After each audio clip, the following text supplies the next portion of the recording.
Hello, I'm Barbara. I am a yoga teacher in Nashville, and I want to know if you can do Sun Salutations for 15 minutes straight. So we're in my studio. I'm going to walk you through a version of Sun Salutations, and I'll show you some modifications along the way.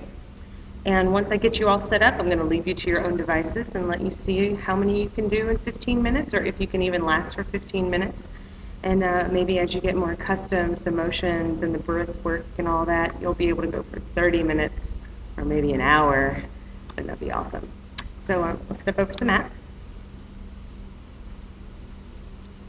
And the first thing you want to do is set up a good mountain pose. So you want to make sure your feet are no more than hip distance apart. Knees are soft. So if you're not locking your knees aren't incredibly bent. You just have nice soft knees. Meat of the butt is pointing down to the floor, so you have a very small pelvic tilt. If you just engage your core a little bit, you'll get just enough. Shoulders are down the back, chest is lifted, ears are over the shoulders, and just make sure you really take a strong pose here. A deep breath in, arms come out and up. On the exhale, we're going to bend our knees, hinge at the hips, fold all the way forward, tailbone lifts as high in the air as possible. And if you can't reach the floor, that's okay. You can keep your knees bent and touch your feet, or put your hands on top of your knees.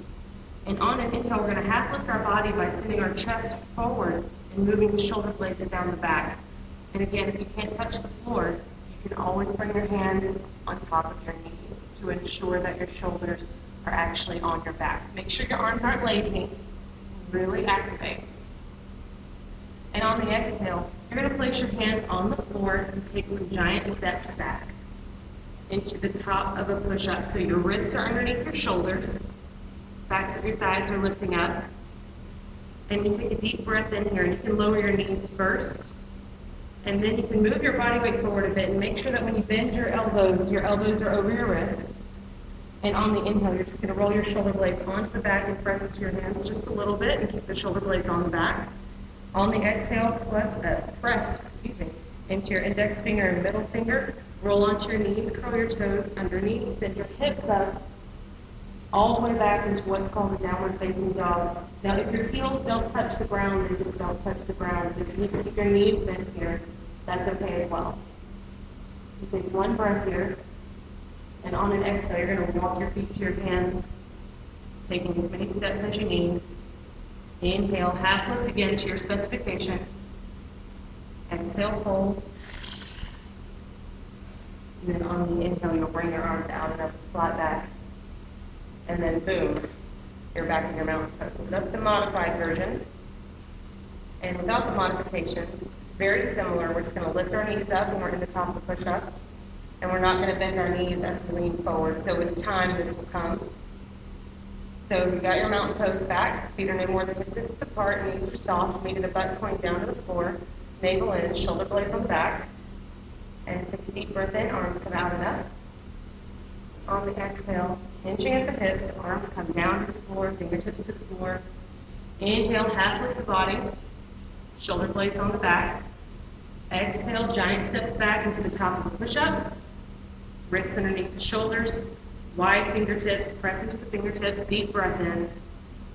And on the exhale, this time we're going to send our body weight forward a little, keep your knees high. And on the exhale, you're going to lower down until your biceps are parallel with the floor. And on an inhale, you'll scoop up and maybe straighten your arms. Keep your navel nice and tight so you don't bruise the low back of your back. And take a deep breath in here. On the exhale, curl the toes under. And press into your hands, your hips come up in the air. Deep breath. And on the exhale, walk your feet to your hands. Inhale, half lift the body. Exhale, fold. Inhale, arms reach out and up. And exhale, palms to heart. I'm going to show you one more, and I'm going to do it without talking. So you can just watch and let your body start to memorize how your body going to be moving during this sequence. And then again, I'll be leaving you alone to your own devices, so do what you do. So I'll begin now.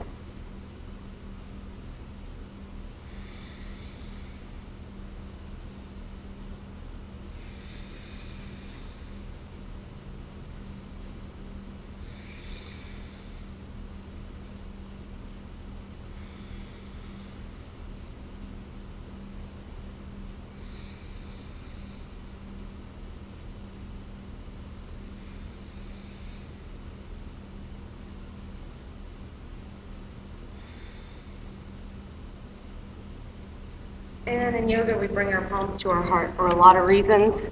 And for the sake of the challenge, just bring your palms to your heart is a good bookmark for where you left off. So every time your palms come to your heart, that's one. If you have any questions or comments, please leave them below. And I'm at your disposal. So if you have any questions at all, please let me know. My information is going to be around here somewhere. Good luck. Let me know how you do. Let me know how you do. Take care. Thanks. Thanks for hanging out in the studio.